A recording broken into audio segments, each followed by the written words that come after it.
Assalamualaikum Assalamualaikum warahmatullahi warahmatullahi wabarakatuh. wabarakatuh. Warahmatullahi wabarakatuh.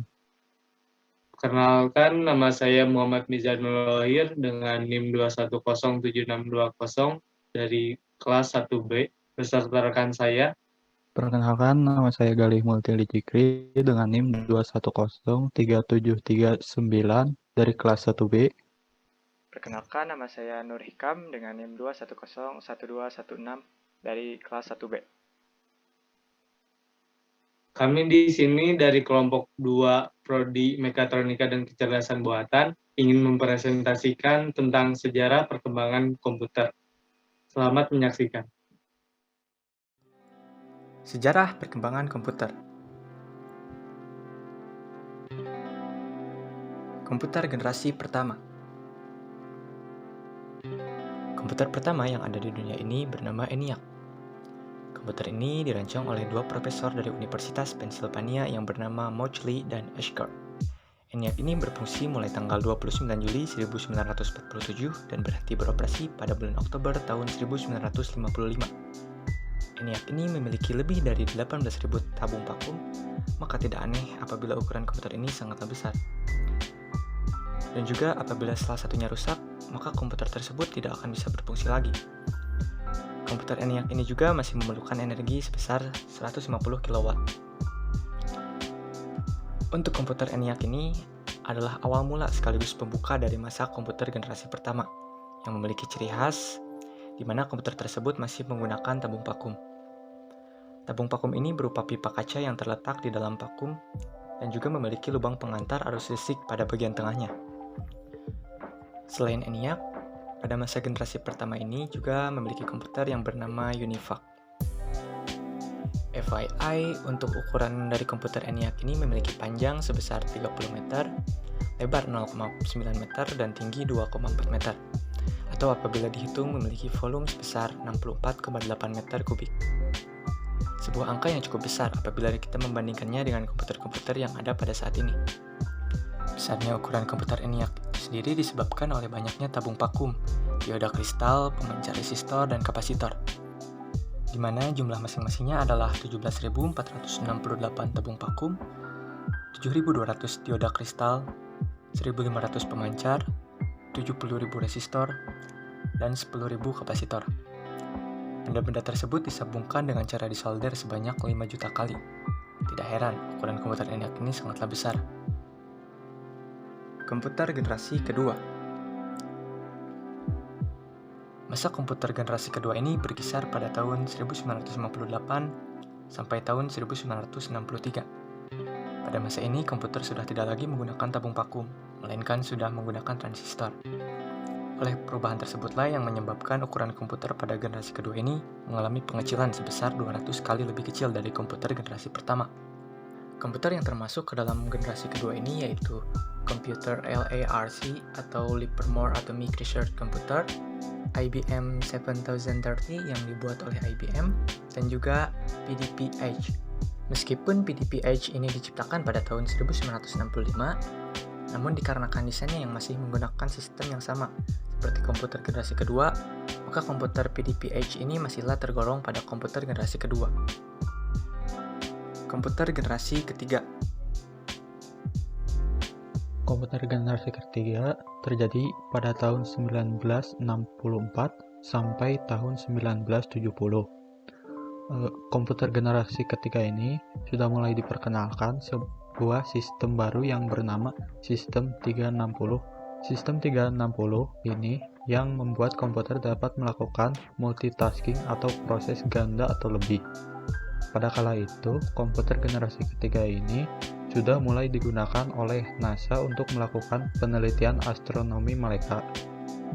Hal tersebut dikarenakan komputer generasi ketiga ini juga sudah memiliki kemampuan yang dapat digunakan dalam membantu bidang sains, teknik, dan juga perhitungan.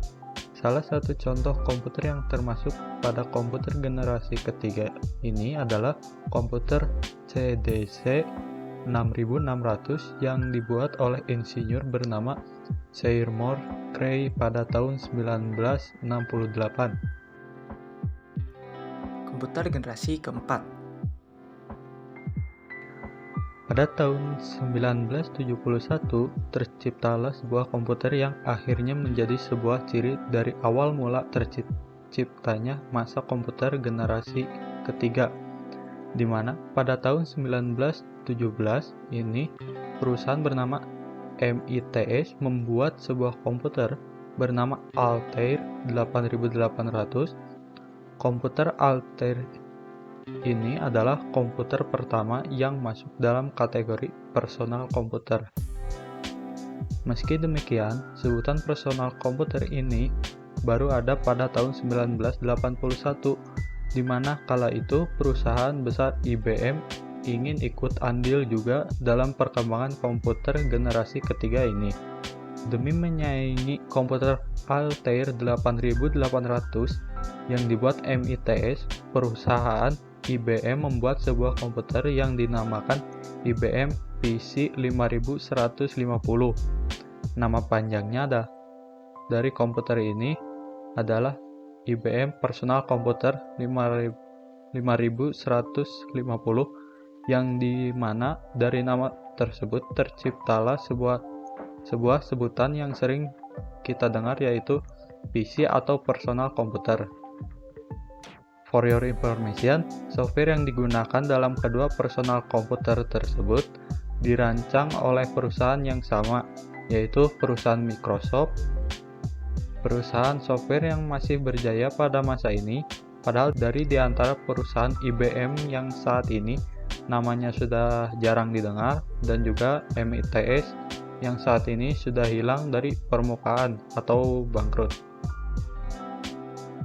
Komputer generasi kelima.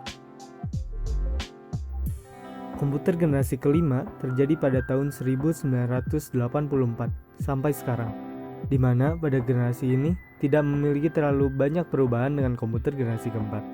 Yang membedakannya hanyalah terciptanya sebuah ilmu bernama kecerdasan buatan, di mana dengan adanya ilmu ini, komputer sudah dapat memproses data tanpa perlu memasukkan komen-komen sulit. Selain itu, pada komputer generasi kelima ini juga, komputer sudah memiliki sistem yang memungkinkan untuk melakukan penerjemahan data otomatis. Meski komputer generasi kelima disebut terjadi pada tahun 1984, tapi sebenarnya pemicu terciptanya generasi kelima komputer ini terjadi pada bulan November tahun 1985. Di mana pemicu tersebut adalah sebuah kelahiran sistem operasi bernama Windows buatan perusahaan Microsoft, yang sampai saat ini sistem tersebut sudah mencapai Windows 11. Kecerdasan buatan. Kalian juga mungkin tidak menyadari bahwa kalian sangatlah dekat dan bahkan sangat sering memanfaatkan ilmu kecerdasan buatan ini dalam kehidupan sehari-hari. Beberapa contoh dari penggunaan kecerdasan buatan dalam keseharian kita adalah pada saat kita menggunakan software bernama Google, di mana kita hanya perlu mengetik sebuah teks atau bahkan hanya perlu mengucapkan sebuah kata, komputer akan langsung melakukan proses pengolahan data yang sesuai dengan kata yang kita tulis ataupun yang kita ucapkan. Selain hal tersebut, sistem kecerdasan buatan juga digunakan dalam sistem keamanan yang berada pada komputer. Kita ambil contoh sistem keamanan pada smartphone.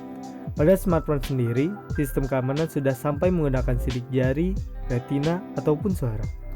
Untuk pengoperasian sistem keamanan tersebut, memerlukan sebuah sistem bernama DNA Data Storage yang nantinya akan menyimpan DNA kita ke dalam data komputer. Peran kecerdasan buatan pada sistem keamanan ini bertujuan untuk mencari sekaligus mencocokkan DNA yang nantinya akan diinput ke dalam komputer dengan DNA kita yang berada dalam DNA Data Storage.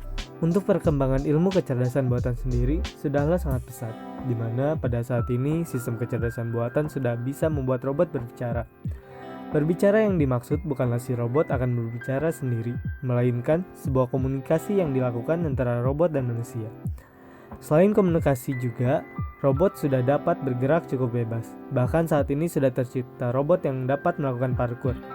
Nama dari robot tersebut adalah Atlas buatan perusahaan Boston Dynamics. Mungkin hal tersebut terdengar sangatlah mudah, namun sebenarnya memerlukan proses yang panjang hanya untuk membuat komputer dapat berbicara ataupun bergerak. Maka dapat kita bayangkan seberapa sulitnya untuk membuat robot yang dapat berkomunikasi ataupun melakukan gerakan kompleks seperti parkour.